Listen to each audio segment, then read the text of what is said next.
बात कर रहे थे रिस्पायरेटरी सिस्टम के बारे में या श्वसन तंत्र के बारे में हम बात कर रहे हैं। चैप्टर नंबर 23 या 23 नंबर का जो चैप्टर है श्वसन तंत्र। तो श्वसन तंत्र के बारे में या श्वसन के बारे में अब तक हमने क्या क्या पढ़ा है। तो सबसे पहले तो हमने श्वसन की परिभाषा हमने बात की थी, श्वसन हम किसे कहेंगे। उनके बाद में हमने ऑक्सीजन की उपस्थिति व अनुपस्थिति के आधार पर श्वसन के हमने दो प्रकार पढ़े हैं हमने। उनके बाद में हमने मनुष्य में श्वसन तंत्र के बारे में बात की थी। तो मनुष्य का जो श्वसन तंत्र है वो दो भागों से मिलकर बना हुआ होता है, जिसका जो फर्स्ट भाग होता है वो एक तो होता है फुफ्फुस, फेफड़ा या फिर लंग्स बोलते हैं इसको, और दूसरा होता है श्वसन मार्ग। श्वसन मार्ग में नासा छिद्र होता है, नासा गुहा होती है, घर्षणी होती है, कंठ होते हैं, श्वास नली होती है। ये सारे मिलकर किसका निर्माण करते हैं? श्वसन मार्ग का निर्माण करते हैं। ठीक है, आज हम बात करेंगे श्वसन की क्रियाविधि। अपना आज का टॉपिक रहेगा श्वसन की क्रियाविधि या फिर मैकेनिज्म ऑफ रेस्पिरेशन। ठीक है, तो देखो हमने श्वसन की परिभाषा में हमने क्या पढ़ा है? O2 को अंदर लेना, CO2 को बाहर निकालना, जिसको हमने सांस लेना भी बोलते हैं। ठीक है, तो सांस लेने के साथ साथ या फिर श्वसन के द्वारा जो O2 हमने ग्रहण की है वो O2 या वो ऑक्सीजन किस प्रकार ATP का निर्माण करती है, किस प्रकार हमारे शरीर में ऊर्जा का निर्माण करती है। तो ये सारी की सारी प्रोसेस को हमने क्या नाम दिया? श्वसन नाम दिया। ठीक है ना। तो यहाँ पे श्वसन की जो प्रक्रिया है वो किस प्रकार से संपन्न होती है उसके बारे में हम बात करेंगे। ठीक है, तो यहाँ पे सबसे पहले मैं एक बार आपको आउटलाइन बता देता हूँ कि श्वसन की क्रियाविधि किस प्रकार से संपन्न होती है। तो सबसे पहले हम बात करते हैं बाह्य वातावरण। सबसे पहले यहाँ पे क्या लिखा है? बाह्य वातावरण लिखा है। अब बाह्य वातावरण में क्या होती है? O2 होती है, वायु होती है। बाह्य वातावरण में क्या होती है? वायु बोल सकते हैं, हवा होती है। ठीक है ना। तो वायु या फिर हवा क्या होती है? सभी गैसों का संगठन होता है। सभी गैसों में क्या क्या आती है? जैसे कि हाइड्रोजन है, हीलियम है, नियोन है, ओजोन है, नाइट्रोजन है, कार्बन डाइऑक्साइड है, कार्बन मोनोऑक्साइड है। तो ये सारी की सारी गैसेज मिलकर के किसका निर्माण करती हैं? हवा या वायु का निर्माण करती हैं। और इसी वायु या हवा को हम क्या कर रहे हैं? ग्रहण कर रहे हैं। तो यहाँ पे मैंने आगे लिखा है इस वायु को हम नासा छिद्र के द्वारा क्या करते हैं? ग्रहण करते हैं। तो ये नासा छिद्र के बारे में भी हमने पीछे पढ़ा। नासा छिद्र क्या होता है? मनुष्य के शरीर का सबसे बाह्य अंग होता है या बाह्य श्वसन अंग होता है। ठीक है ना, जो बाह्य वातावरण से गैस को या O2 को ग्रहण करता है। ठीक है ना, जिसकी संख्या 2 होती है। उनके बाद में नासा छिद्र के द्वारा इस हवा या वायु को हम क्या कर रहे हैं? ग्रहण कर रहे हैं। अब इस नासा छिद्र के द्वारा ये वायु कहाँ पे जाती है? फुफ्फुस में जाती है। फुफ्फुस का दूसरा नाम आता है फेफड़ा या इंग्लिश में इसको बोलते हैं लंग्स, LUNGS। क्या बोलते हैं? लंग्स। ठीक है, अब लंग्स की जब हम बात करते हैं तो लंग्स की संरचनात्मक व क्रियात्मक जो इकाई होती है वो होती है वायुकोपिका। देखो पीछे हमने पढ़ा था किडनी के बारे में। तो किडनी की संरचनात्मक व क्रियात्मक इकाई क्या होती है? नेफ्रॉन होती है। उसी प्रकार हमारे फेफड़े या फिर हमारा जो लंग्स है उनकी संरचनात्मक और क्रियात्मक इकाई क्या होती है? वायुकोपिका होती है। ठीक है ना। तो बहुत सारी वायुकोपिकाओं से किसका निर्माण होता है? फेफड़ों का निर्माण होता है। ठीक है ना। तो जब हम वायुकोपिकाओं की जब हम बात करते हैं तो वायुकोपिकाओं में क्या होता है? रक्त वाहिकाओं का जाल होता है। वायुकोपिकाओं में क्या होता है? रक्त वाहिकाओं का जाल होता है। और रक्त वाहिकाओं में क्या होता है? रक्त होता है या फिर ब्लड होता है। क्या होता है? ब्लड होता है। जब हम ब्लड की अगर हम बात करते हैं तो ब्लड में क्या क्या होता है? RBC होती है, प्लेटलेट्स होती है या WBC होती है। ठीक है ना। तो जब हम RBC की अगर हम बात करें तो RBC में एक श्वसन वर्णक होता है। क्या होता है? हीमोग्लोबिन। तो RBC या फिर ब्लड में क्या होता है? हीमोग्लोबिन होता है। ठीक है ना। अब हीमोग्लोबिन आगे हम तो श्वसन की जो क्रियाविधि की जो अब हम बात करें तो श्वसन की क्रियाविधि को 2 भागों में बांटा गया है। श्वसन की क्रियाविधि को कितने भागों में बांटते हैं? 2 भागों में। एक तो होता है निःश्वसन या फिर अंतर श्वसन। पहला तो क्या हो गया? अंतर श्वसन। पहला हो गया अंतर श्वसन और दूसरा होता है उच्छ्वसन, है ना, या इंस्पायरेशन या फिर एक्सपायरेशन। तो निःश्वसन में तो हम क्या करते हैं? हवा या फिर O2 को अंदर ग्रहण करते हैं। उच्छ्वसन में हम क्या करते हैं? CO2 को बाहर निकालते हैं, फिर वायु को बाहर निकालते हैं। ठीक है ना। तो जब हम वायु को जब हम ग्रहण करते हैं अब ये वायु नासा छिद्र से होती हुई फुफ्फुस की वायु कुपिका से जब टकराती है या वायु कुपिका के रक्त वाहिका से जब टकराती है, तब रक्त में या ब्लड में प्रेजेंट जो हीमोग्लोबिन है वो ऑक्सीजन को क्या कर लेगा, पकड़ लेगा। यानी ये हीमोग्लोबिन है, यहाँ पे क्या है, हीमोग्लोबिन। वायु ये लंग्स जो फुफ्फुस होते हैं, फुफ्फुस की दीवार पर जब ये एयर आकर के टकराएगी, एयर आकर के जब टकराती है, तब इस वायु में उपस्थित जो ऑक्सीजन है वो हीमोग्लोबिन क्या कर लेगा, उसको पकड़ देगा या इसके साथ बंध बनाएगा और बंध बना के किसका निर्माण करेगा, HbO2 का। यानी Hb प्लस O2 बराबर HbO2, और HbO2 को हम क्या बोलते हैं, ऑक्सी हीमोग्लोबिन। क्या बोलेंगे, ऑक्सी हीमोग्लोबिन। तो ऑक्सी हीमोग्लोबिन को क्या बोलते हैं हम, शुद्ध रक्त, प्योर ब्लड या शुद्ध रक्त। तो ब्लड भी दो प्रकार का होता है, एक तो होता है शुद्ध रक्त, दूसरा होता है अशुद्ध रक्त। जिसमें O2 मिक्स रहती है उसको हम बोलते हैं शुद्ध रक्त, जिसमें CO2 मिक्स रहती है उसको हम बोलते हैं अशुद्ध रक्त। ठीक है ना। अब ये ब्लड कौन सा ब्लड, जिसमें ऑक्सीजन है, जिसको हमने क्या नाम दिया है, ऑक्सीजनेटेड ब्लड या ऑक्सीकृत या ऑक्सी हीमोग्लोबिन। अब ये ब्लड कहां पे जा रहा है, ये ब्लड कहां पे जा रहा है, अपने हार्ट में जाता है, हृदय में जाता है, और ये हार्ट क्या कर रहा है, इस ब्लड को पूरी बॉडी में डिस्ट्रीब्यूट करता है। ठीक है ना। तो यहाँ पे हम बात करें एक सेल के बारे में। ये ब्लड मान लीजिए एक सेल में जा रहा है, एक कोशिका में जा रहा है, एक सेल, ठीक है ना। तो एक कोशिका में जा रहा है और कोशिका में क्या हो रहा है, बार बार उपापचय हो रहा है। किसका हो रहा है, ग्लूकोज के बारे में जब हम बात करें, ग्लूकोज का जब क्या होता है, ऑक्सीकरण होता है, तो ऑक्सीकरण के लिए हमें क्या चाहिए, ऑक्सीजन चाहिए।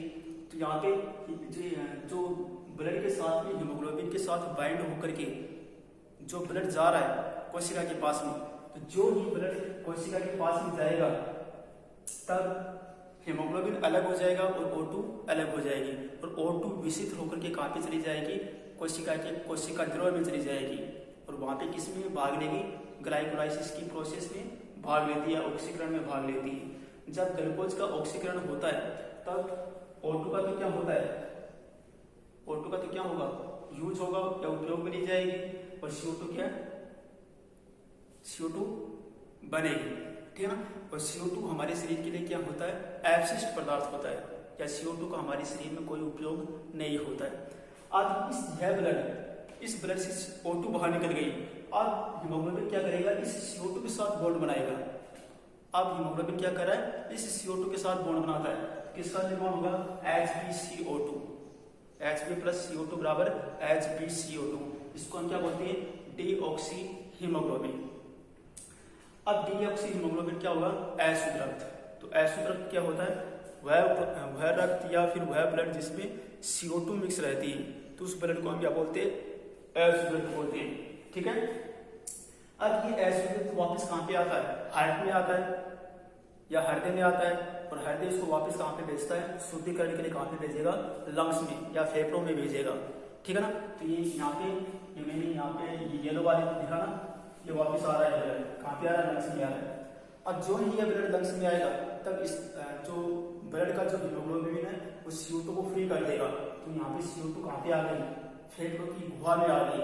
अब जिसको हम उच्च श्वसन के द्वारा शरीर से बाहर निकाल देंगे, उच्च श्वसन के द्वारा क्या निकाल देंगे, शरीर से बाहर निकाल देंगे। तो इस प्रकार श्वसन की जब हम क्रिया विधि की अगर हम बात करें तो श्वसन की क्रिया विधि दो प्रकार से संपन्न होती है या दो चरणों में संपन्न होती है।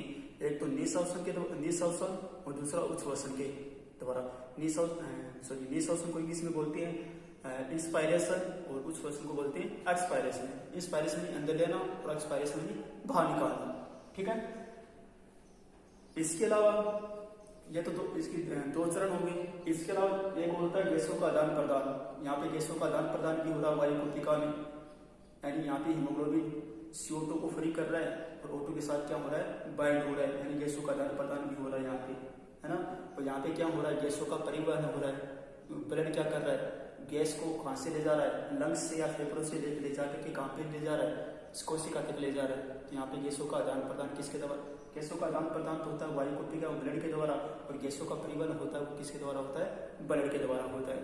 ठीक है ना। तो ये तो भी श्वसन की क्रिया विधि। अब श्वसन की क्रिया विधि संपन्न कैसे होती है, भाई हमारे शरीर में ऐसी कौन सी एक्टिविटी या ऐसी कौन सी क्रिया होती है जिसके द्वारा हम O2 को ग्रहण कर पाते हैं और CO2 को बाहर निकाल पाते हैं, या वायु को ग्रहण कर पाते हैं या वायु को बाहर निकाल पाते हैं।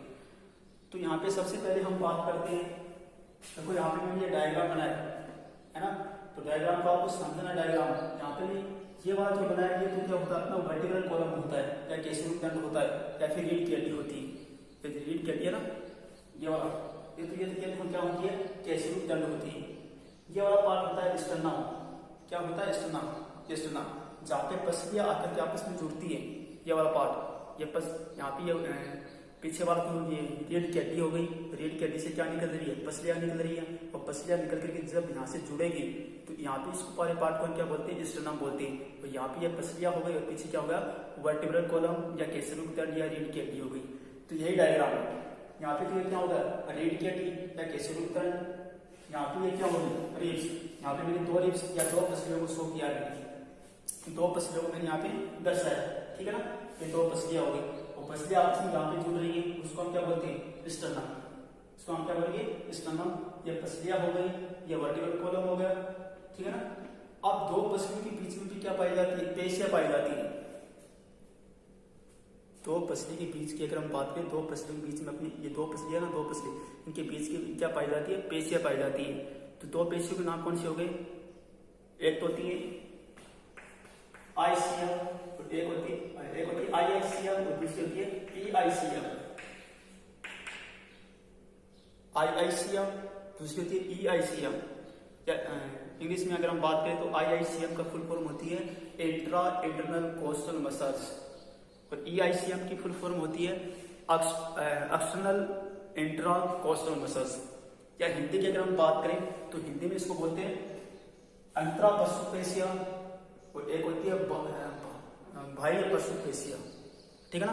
तो उसके बारे में तो यहाँ पे देखो मैंने दो ये पसलियां है, ये दो क्या है, पसलियां है। इनके बीच में एक पसली, एक पेशिया, तो ये दूसरी पेशी, एक पेशी कितनी हो गई, दूसरी पेशी होगी। तो इनमें से एक पेशी कौन सी होती है, अंतरा पशु होती है, दूसरी पेशी कौन सी होती है, बाह्य पशु होती है, ठीक है ना। तो सबसे पहले हम बात करते हैं अंतर श्वसन या निःश्वसन के बारे में। निःश्वसन के बारे में अगर हम बात करें तो निःश्वसन या अंतर श्वसन में क्या होता है, बाह्य पशु पेशियों में क्या होता है, संकुचन होता है। निःश्वसन में क्या होता है, बाह्य पशु पेशियों में क्या होता है, संकुचन होता है। जब बाह्य पशु पेशियों में संकुचन होगा तब अपना जो वक्ष हुआ है या अपना जो डायफ्राम है वो संकुचित होता है। क्या होगा, संकुचित होगा।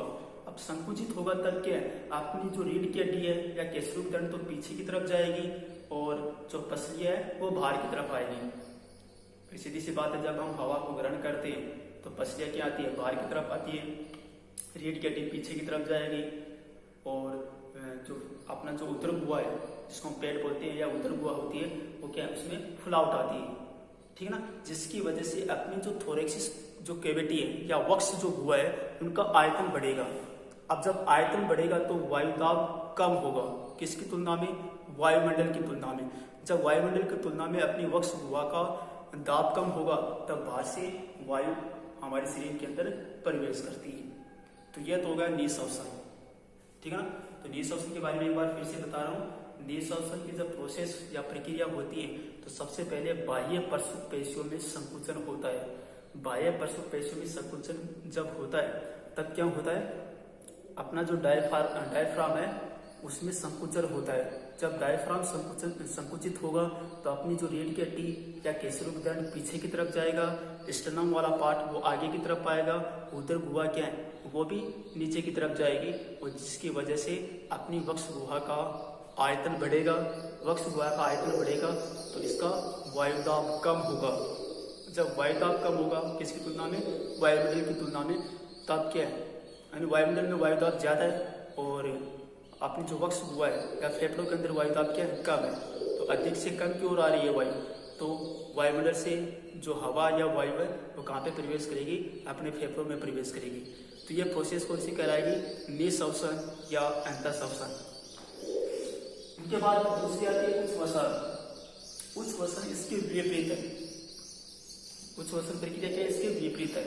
अब अंतःश्वसन या निःश्वसन कौन कहाँ पे हो रहा है, बाह्य पशु पेशियों में संकुचन हो रहा है, और इसमें कौन सी पेशियों में होगा? अंतःपरशु पेशियों में क्या होगा? संकुचन होगा। तो उच्छ्वसन में क्या होता है?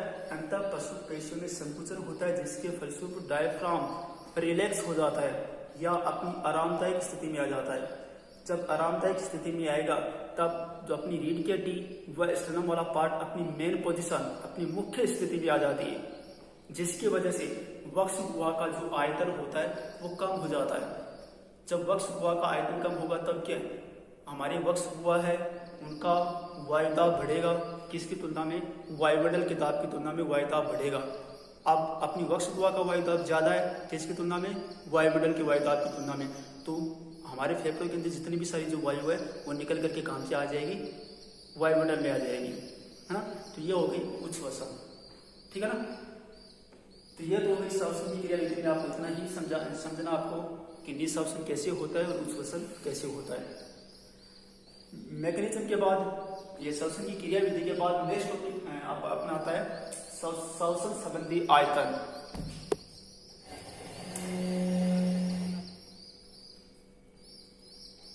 नेक्स्ट टॉपिक क्या आता है? श्वसन संबंधी आयतन। अब ये श्वसन संबंधी आयतन क्या होता है कि हमें कितनी वायु को ग्रहण कर सकते हैं, कितनी को हम बाहर निकाल सकते हैं, कितनी को हम बलपूर्वक ग्रहण कर सकते हैं, कितनी को हम बलपूर्वक बाहर निकाल सकते हैं, प्रेशर के साथ बाहर निकाल सकते हैं। तो उससे संबंधित हम बात करेंगे। तो श्वसन संबंधी आयतन में हम 3 आयतन पढ़ेंगे। हम सबसे पहला आयतन आता है जवारी आयतन। जवारी आयतन, और जवारी आयतन को इंग्लिश में बोलते हैं टाइडल वॉल्यूम। क्या बोलते हैं? पहला क्या होगा? जवारी आयतन, और इंग्लिश में क्या बोलते हैं? Tidal volume. अब टाइडल TIDAL टाइडल वॉल्यूम, तो शॉर्ट रूप से हम इसको क्या बोलेंगे? टीवी। आगे याद रखना टीवी क्या होता है, याद के काम आएगा। तो टीवी बराबर होता है टाइडल वॉल्यूम, और हिंदी में इसको क्या बोलते हैं? जवारी आयतन बोलते हैं। अब ये जवारी आयतन क्या होती है? तो मैंने यहाँ पे जवारी आयतन की परिभाषा लिखी है। एक समय में निःश्वसन या उच्छ्वसन के द्वारा ली जाने वाली या निकाली जाने वाली वायु का आयतन जवारी आयतन कहलाता है। भाई हम एक समय में हम कितनी वायु को ग्रहण कर सकते हैं, या फिर एक समय में हम कितनी वायु को बाहर निकाल सकते हैं। और वायु का वह आयतन क्या कराएगा? जवारी आयतन। जैसे कि मैंने एक सांस ली, सांस लेने के बाद मेरे शरीर के अंदर कितनी वायु गई, जो वायु गई है उसका जो आयतन होता है उसी आयतन को हम क्या बोलते हैं? जवारी आयतन। तो ये दोनों पे लागू होता है, मैंने कितने ली या फिर मैंने कितनी बाहर निकाली, तो उनका जो आयतन होता है वो जवारी आयतन होता है। और स्वस्थ मनुष्य में इसका जो मान आता है जवारी आयतन का वो 500 ml होता है। जैसे एक स्वस्थ मनुष्य एक बार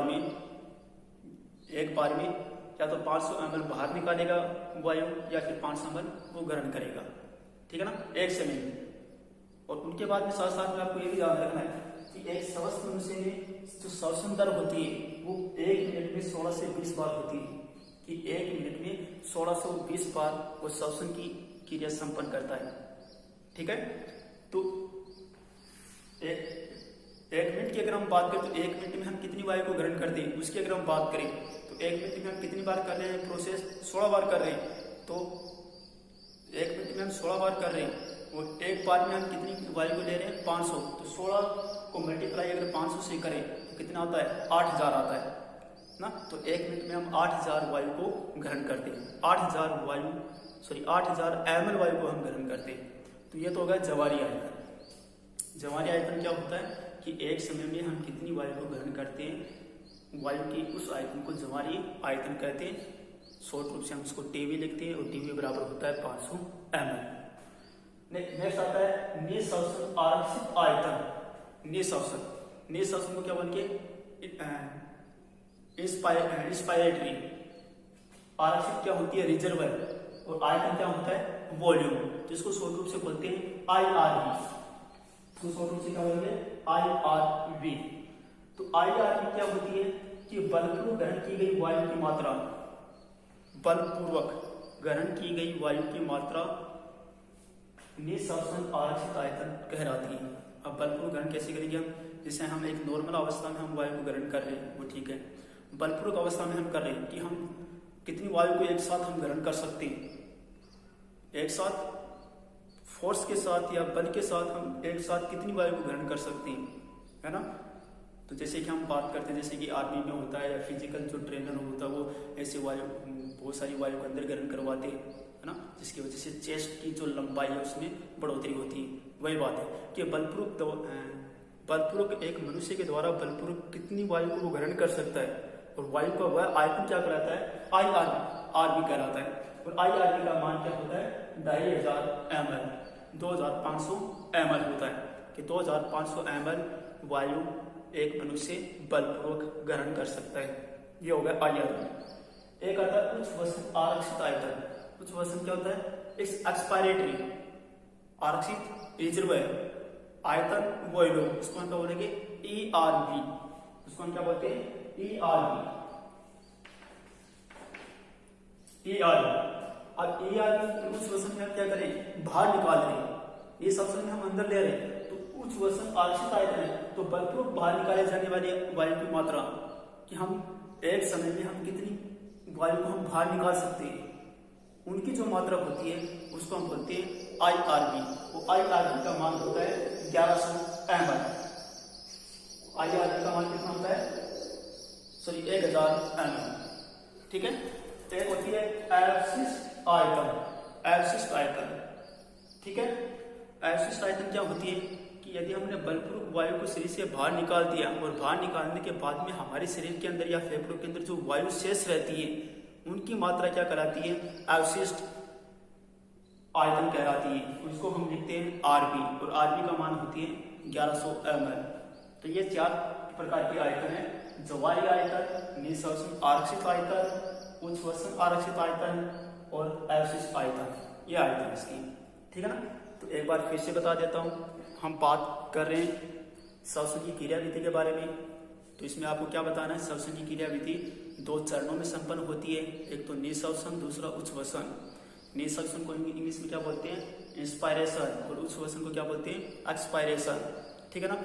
निःश्वसन की परिभाषा क्या हो जाएगी, बाह्य वातावरण से O2 को ग्रहण करना निःश्वसन कहलाता है, ठीक है ना। अब निःश्वसन की प्रक्रिया संपन्न कैसे होती है उसके बारे में भी आपको बताना है कि जो बाह्य प्रसूत पेशियां जब संकुचित होती है तब केसरोग दंड पीछे की तरफ जाता है, स्टर्नम पार्ट आगे की तरफ आता है, जिसकी वजह से वक्ष गुहा का आयतन बढ़ जाता है। वक्ष गुहा का आयतन बढ़ने से जो वक्ष गुहा है उनका जो वायु दाब है वो कम हो जाता है, किसकी तुलना में, वायुमंडलीय दाब की तुलना में कम हो जाता है, जिसकी वजह से बाह्य वातावरण से जो गैसेज है या फिर O2 है वो शरीर के अंदर प्रवेश करती है, ठीक है ना। उनके बाद में आपको बताना उच्च वसन के बारे में। उच्च वसन क्या होता है, शरीर से हवा को बाहर निकालना है, शरीर से CO2 को बाहर निकालना क्या कहलाता है, उच्च वसन कहलाता है, ठीक है ना। उच्च वसन की प्रक्रिया कब संपन्न होती है, कैसे संपन्न होती है कि जब अंतः प्रसूत पेशियों में संकुचन होता है तब केसरोग दंड स्टर्नम अपनी मेन स्थिति में आ जाते हैं या मुख्य स्थिति में आ जाते हैं, जिसकी वजह से थोरेसिस कैविटी या वक्ष गुहा का जो आयतन है वो कम हो जाता है, जिसकी वजह से वक्ष गुहा का जो वायु दाब है वो बढ़ जाता है, किसकी तुलना में, वायुमंडलीय दाब की तुलना में, ठीक है ना। जिसकी वजह से वायु है वो एक प्रेशर के साथ शरीर से बाहर निकलती है, ठीक है ना। तो ये आपको श्वसन की क्रियाविधि में आपको समझाना है। अब ये कैसे हो रहा है मैंने आपको पहले आउटलाइन के रूप में आपको मैंने बता दिया। उनके बाद में आपको बताना है श्वसन, नेक्स्ट अपना जो टॉपिक है वो श्वसन संबंधी आयतन है। इसमें आपको 4 आयतन आपको पढ़नी है, जवारी आयतन, निःश्वसन आरक्षित आयतन, उच्च वसन आरक्षित आयतन और अवशिष्ट आयतन, ठीक है ना। इनकी परिभाषा आपको याद रखनी है और इसके वैल्यू आपको याद रखनी है, ओके, ठीक, थैंक यू।